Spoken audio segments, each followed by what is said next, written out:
Hello, welcome to the podcast. I want to introduce myself. My name is Imani Tolliver, and I am a disciple at the Bridgepoint Church in Atlanta. What's up, the A? I'm really excited today because we're going to be talking about authentic relationships. Yes, and my name is Rafael Linares, and I am a disciple in the Broward Church of Christ.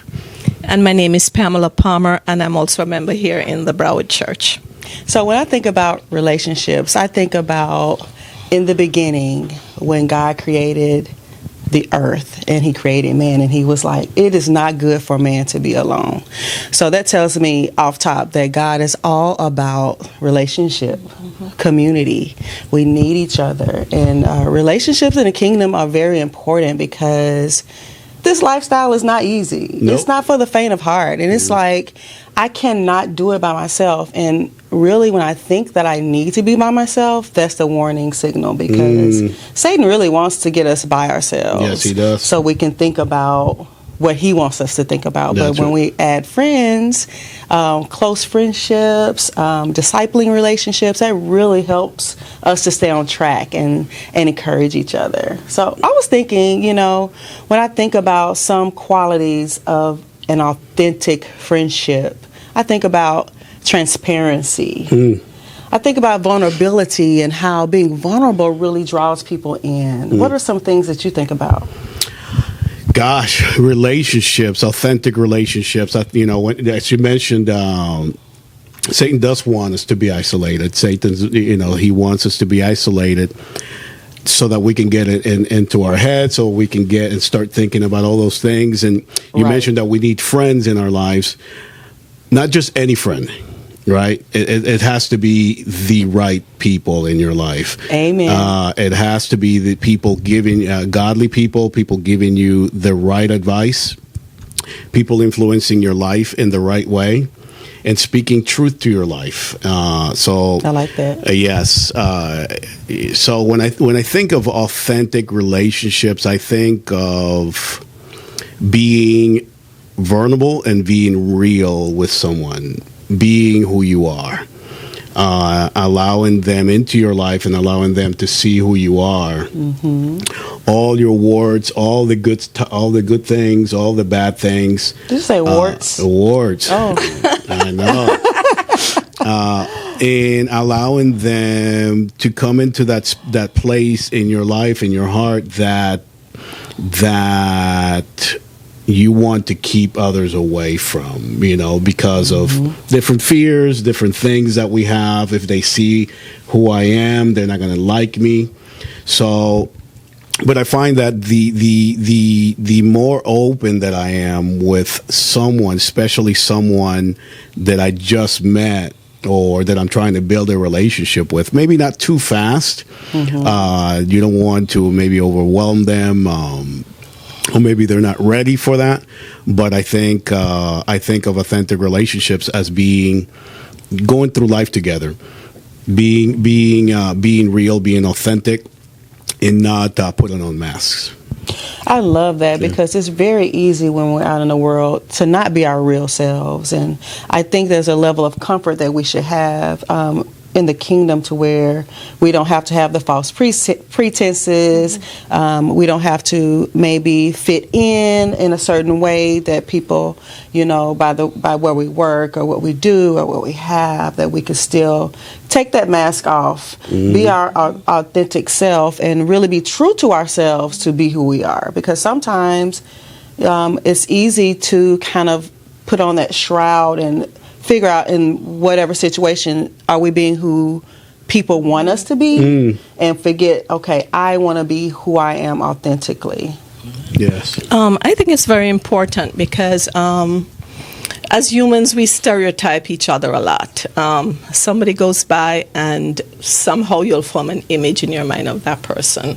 When you have an authentic relationship, this person knows who you are, not just the person they see going by. And sometimes you would be surprised when you really get to know somebody. You're like, oh my gosh, I really never know that person was so deep. I never really know that person had such a troubled past or childhood, so you know you can be there for the person. Because in order to have a authentic relationship, I have to know who you are. I have to know what you respond to. I have to know what your needs are, and how you will respond to certain things. And especially coming into the kingdom, especially if you're a new disciple, it's a marathon. It's not a sprint. Yeah. Right. And if you don't have those authentic relationships in your life, people holding your hand, really guiding you, because I know for myself personally, the first time I got baptized, I was at age 12. I was really a kid, not really understanding.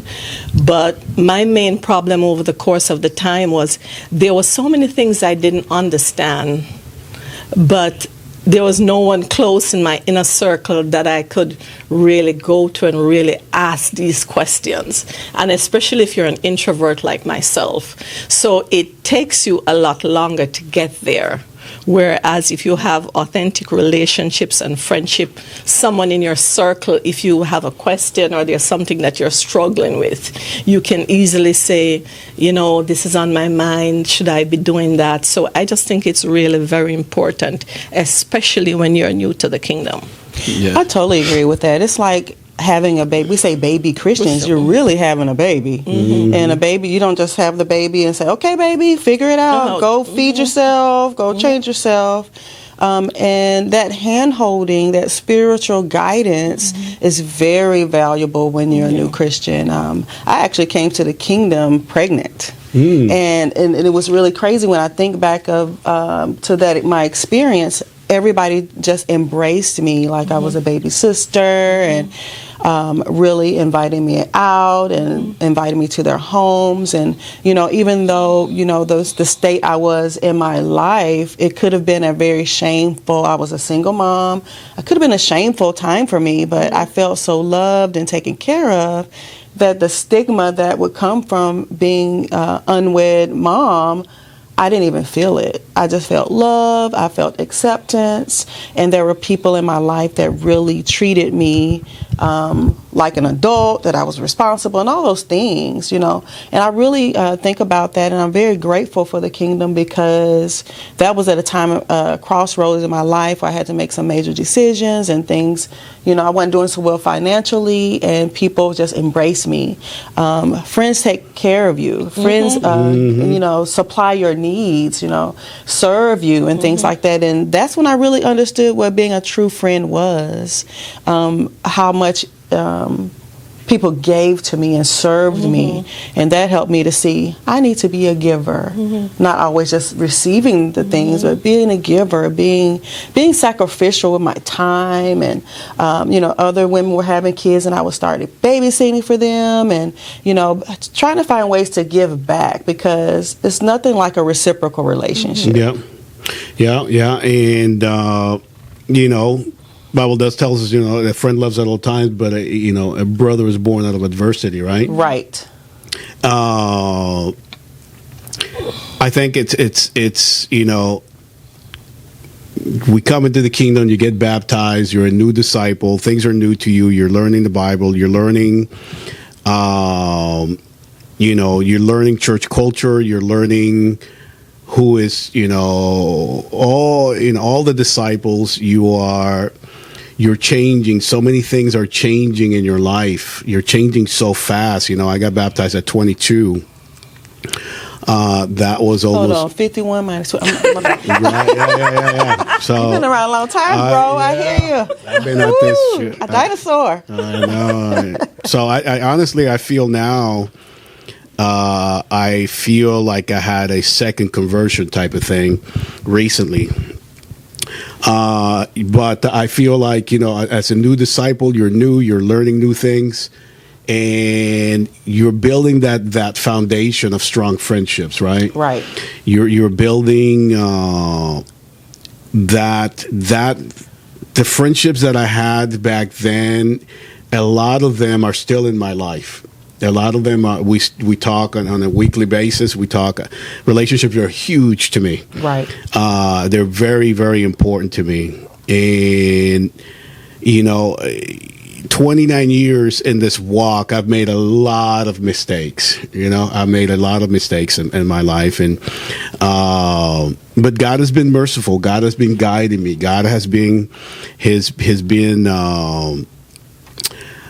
picking me back up, taking me out of circumstances, guiding me, and He does that through a lot of things, through a lot of people in your life, spiritual people in your life. Sometimes He does it with unspiritual people in your life. True. Yeah. Sometimes He'll do it with people that you have no idea. Right.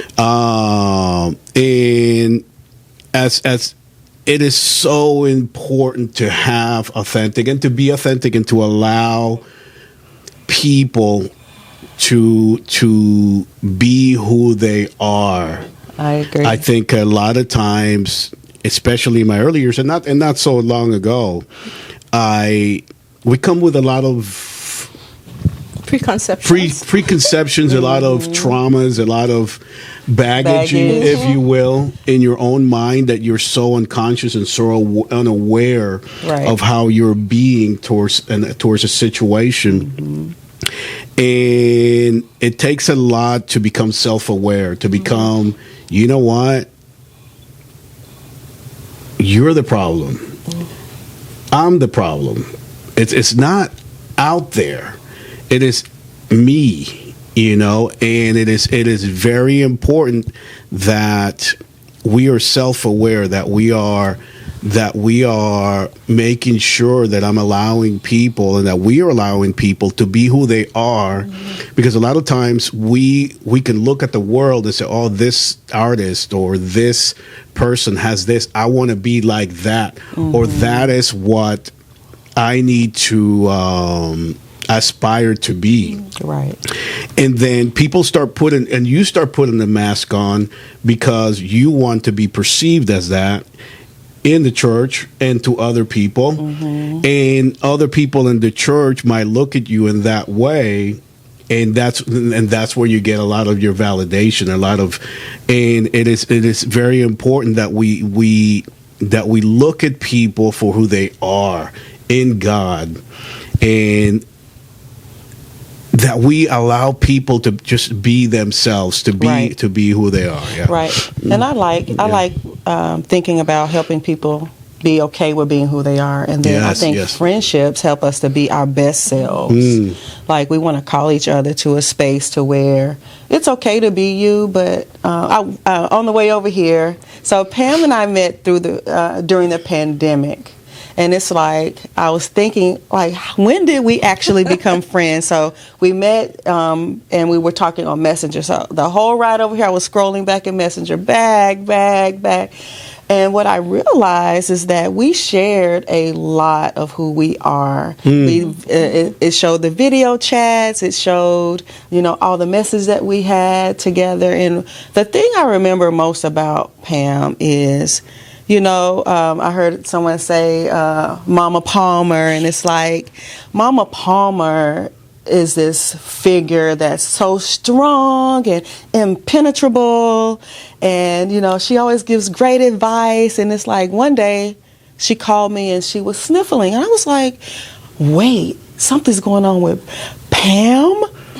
And she opened up like a flower and just told me what was going on in her life. And it really, a friend of mine says, vulnerability breeds vulnerability. And I think our relationship went to another height because she opened up. She doesn't have this perfect little life where everything is going great and there's perfect children and these perfect wives and things like that. She opened up to say, hey, this is what's really going on with me. And when she did that, it made me be like, wow, it's easy for me to want to open up back because she opened up to me. So the whole vulnerability breeds vulnerability thing. You cannot have a real relationship with someone if they don't really know who you are. Yep. Amen. Yeah. Amen. I endorse that. And I think also it's important in terms of accountability. Having authentic relationships, especially in the kingdom, I think it is so important because we want to be Christ-like in Yes. every way of our lives. We are supposed to be like an open book, so to speak. And you just need to have, I mean, there's no way you're going to be authentic with every single person you know in church. That's Right. not possible. Right. But you have to have those handful of people that you really reach out to. I know that there's a time when I was going through a really, really very tough time. I lost my dad, my brother, and my nephew within the space of 18 months, and I was actually crushed. When I lost my twin brother, I thought I'd never get over it. But you have to have those people where you can pick up the phone, where you know that, okay, mentally I'm not in a good space. It's not good for me to be here. And you can pick up the phone and call and say, look, I am feeling this way, whatever, and they have a good scripture. I mean, I have a couple people like that, like Mark Rooms. I know when I was in Jamaica, if I'm feeling down, I know I can call Mark, and he's going to have a scripture to give me, and at the same time not be judgmental. Because That part. this is where we have to be careful. And sometimes a person just really wants you to listen. Exactly. You know, just to listen, you know, just to encourage, you know, we serve an awesome God. Things might not be looking well, but just continue to pray. Just to remind you sometimes that you serve an awesome God, because the devil is a liar. Yes. And he'll be coming at you. And the devil knows your weaknesses. Yes. So he knows Yep. what to come at you. And Exactly. sometimes you just really need that close person next to you just to remind you, Pam, remember the God you serve. Exactly. You know, I remember one time when I just moved here, and I was kind of having a hard time settling, because the last time I lived with my sons, there were kids and I was the mama. And now coming here in Florida, they're grown adults. And I just didn't expect that. The whole dynamics of the relationship changed. And I remember I reached out to Lisa, who I consider my spiritual mom. And we were in Starbucks. I think I talked for about an hour. I was just letting it all out. And the only thing she said to me was, Pam, why don't you let God take care of the details? And I'm like, that's it, Lisa. That's all she had to say to me. Yeah. You know, so we need to have those people in our lives that, you know, we can reach out to. People, if we feel that we're struggling, we can be open and honest to say, well, I did that, because that's where the accountability factor come in. Right, right. And I was just going to say, when you mention non-judgmental, it's really easy for us to always be ready for that scripture. And sometimes it's good to say, sometimes I'm like, okay, do you want some advice or do you want me to just listen? Because sometimes it's not necessary to, hey, pull out all the scriptures and tell somebody what to do. That might not be the space that they're in. They might just want to do that, you know, just get it all out. Sometimes it could be a space where they're not even ready to follow any advice, or you might be in a space where you just want to cry. And that authentic relationship kind of can pick up from the cues on where you're at to see what you need, and then, you know, you can be in a place to where, okay, now what do you think? Or I just needed to talk to you about that. Okay, let me know when you need to talk further, or are you okay? And then the other piece to being that good friend, following up. Hey, how are you doing today? Sending that scripture. Sometimes that scripture, that little, might not have to be verbal. It could be just that text message that could say exactly what they need to hear. And we don't have to like bang each other upside the head with the Bible. You've been around for 22 years. We've all been around for a while. Like we kind of know what scriptures we need sometimes. Sometimes we do need that scripture, or sometimes we just need that listening ear, because the world will beat us up, chew us up, and spit us out. And if we go to our friends and get chewed up, spit out, that might not be the best place we want. Sometimes you just want to know that somebody cares. Somebody cares. Because sometimes you feel like you're all alone. You feel like I'm the only person in the world that's experiencing this. And then you start thinking, okay, my walk is not right, which is why I'm feeling this way, or why this is happening to me. And just having that shoulder, just knowing that somebody cares, or even someone not hearing from you, not seeing you in church a couple weeks, just to pick up the phone and call to say, hey, I haven't seen you in church in a couple weeks. Are you okay? And it starts to make you think, okay, I was missed. I'm valued. Somebody noticed that I'm not here. Exactly. So even sometimes something as simple as that can be encouraging, and you just feel that somebody really cares and somebody's there for you if you need them. Yeah, and building, right? It's important that I'm here. I've been here for 4 months. I have old friends, and I'm building new friends. And I think a lot of times we think we're going to be at this pace. I'm going to be 51 forever. I'm going to be here, and it's just going to be good. What are you building? Right? There will be a time, God willing, that I'll be 70, 80. Who is going to be in my life at that time? It's going to be the people that I build with right now. Exactly. Right? It's going to be the people that I am with right now, today. My mother, my sisters, my brother, they're all going to pass. We're all going to pass, and we're going to be with God. And as we build our life in the church, it's in the kingdom. I view life through the lens of Christ. My relationships have to be viewed through the lens of Christ. I think that everything I do has to be through that lens. Now, it hasn't been like that all the time, right? They were times where I viewed life through the lens of the world. I was taking advice from the world. I was not listening to the Spirit. I did not trust God. I did not trust that He had my best intentions, and so I thought that I am going to go out, and since God doesn't have my best intentions, or I just did not wait on God, right? And so you go out and you have this lens of the world and thinking, hey, everybody else is doing it. Everybody else seems like they're okay. Everybody else it's okay. Why can't I also have that? And so I learned my lessons.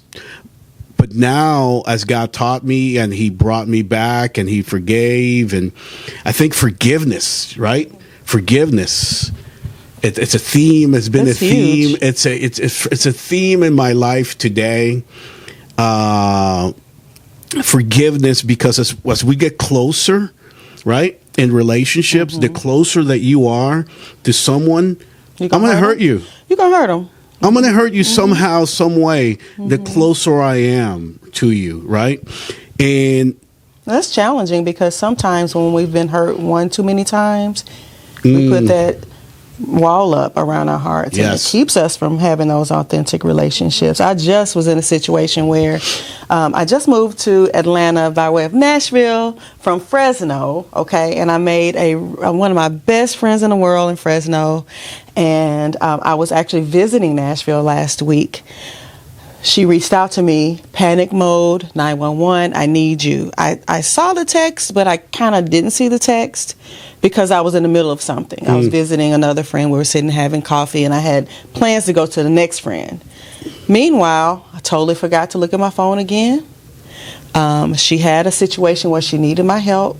And by the time that we got together and talked about it, she was crushed. I needed you in that moment. I really tried to be a good friend to you. You weren't there for me, kind of thing.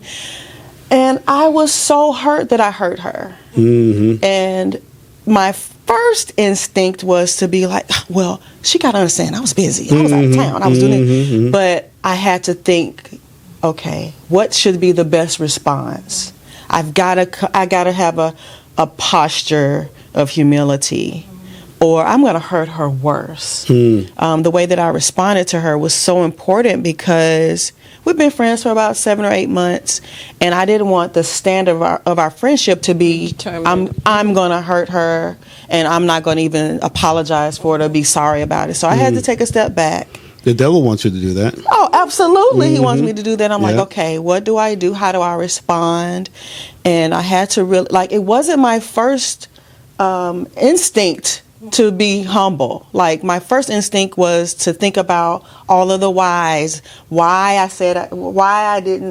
I wasn't responsive, or what I was doing, and making these reasons be more important. But I had to take a step back. Okay, I want this relationship to continue to grow. She's very important to me, and that humility in authentic relationships is just so key, because we are going to disappoint each other. We are going to hurt one another, but how we respond in the moment makes all the difference. And that, and you know, it's those who've been forgiven little love little, right? Mm-hmm.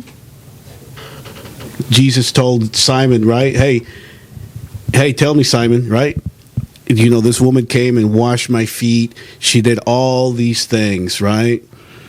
And Jesus tells us those who've been forgiven a lot love a lot. Yes. In my life, I've been forgiven a lot by friends. Yep. By God Almighty. He's forgiven me so much. Right. And now when I look at if I perceive somebody doing some wrong to me or whatever, I can honestly tell you now, I don't care, in the sense that I'm going to do my best to extend grace to everybody, right? Mm-hmm. Because grace has been extended to me in so many ways. And God tells us, hey, if you don't forgive, you're not going to be forgiven. You're not going to be forgiven, right? Exactly. And you have to forgive because for them, you have to forgive for yourself. And you know, that's the key to making it the long term. So one of the things came to my mind when you were saying that is honesty. Because yes. I think it's easy for you to be vulnerable to say how you're feeling in terms of, you know, something's going on with you. But like, if I hurt your feelings, I know a lot of times I can think very simple about certain things, and I'm always saying to people close to me, if I say something to you and you're offended, please let me know. Right? Tell because me. I might not even be aware of it. Exactly. And because of that, it hinders a friendship, a relationship, because you perceive, especially if I'm really doing something, you can be talking to me and I don't hear a word you're saying. Exactly. And you think that I'm ignoring you. You know, so right. So sometimes it is good, you know, to say to the person, you might be tired. You know, Pam, I was talking to you and you didn't respond, or I've said hi to you at church a couple times and you ignore me. So this way it gives me a chance to say, oh, I'm sorry, you know, I didn't hear, and then it gives you a restart. It allows you to start over. So sometimes we just have to be really careful in being honest and you know, even with your friend in that situation, to say, you know, look, you know, I'm really sorry, but this is what, and just being honest and open. And apologize. And apologize. Yeah. And the flip side, that person has got to say, I forgive you. Like we've talked about a lot today. We talked about honesty, vulnerability, being open. This has been a great conversation. Yes. Thank you so much, guys, for spending this time with me in sunny Florida. Yes. Representing Undivided. Woo-hoo.